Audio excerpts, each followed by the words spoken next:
What's up, everyone, and welcome back to the channel. Guys, the rent freeze debate in New York City just put the democracy and economics on a collision course. Zohran Mamdani, the democratic socialist running to be NYC's next mayor, wants to freeze rent for over 2 million New Yorkers.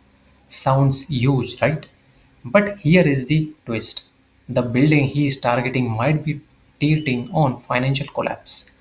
So let's unpack the full story, the promise, the peril, and my genuine take on this. So let's get to the background of this.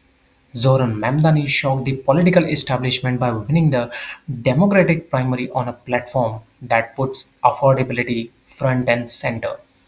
One of his flagship policies is a 4-year rent freeze on rent stabilized units, promising up to $6.8 billion in savings for struggling tenants.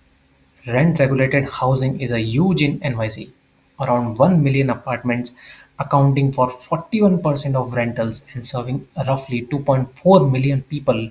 Mamdani says he will overhaul the Rent Guidelines Board, the body New York's mayor controls, that sets rent hikes and appoints freeze supporting members. That's how he plans to lock rents in place. So, guys, why tenants are backing this plan? For many renters, especially working class, black, Latino, elderly, and student communities, the rent freeze would be life saving. The median income for stabilized tenants is around $60,000 per year, while their median rent is $1,500 per month. A freeze could prevent displacement and eviction. Housing advocates like former rent board member Leah Goodrich call the proposal not only necessary but rooted in precedent. NYC has frozen rents under the Blessio 4 times in the past, based on rigorous public testimony and economic data. So, guys, what is the economic reality of this? Here is a second truth. Many rent stabilized buildings, especially in other boroughs, are financially unstable. Maintenance costs like insurance, fuel, property taxes rose 28% over 5 years, outpacing rent guideline increases guaranteed by the Rent Guidelines Board.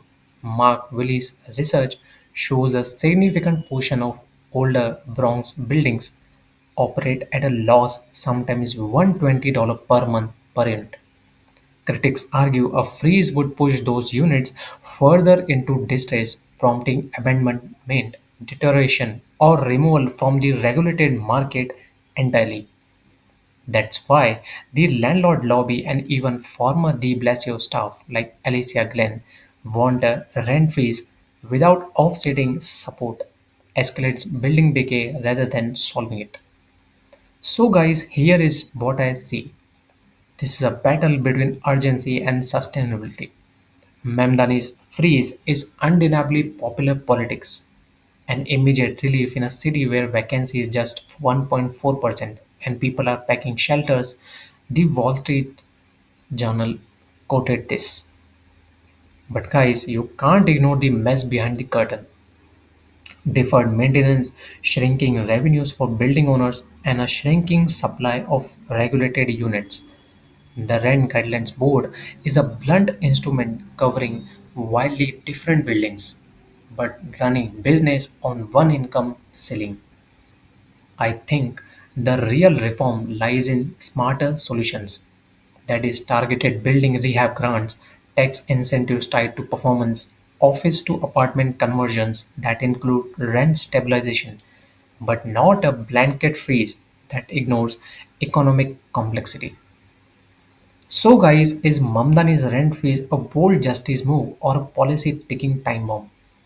If managed right, it could reset the affordability conversation. If not, it risks leaving tenants and taxpayers holding the bill.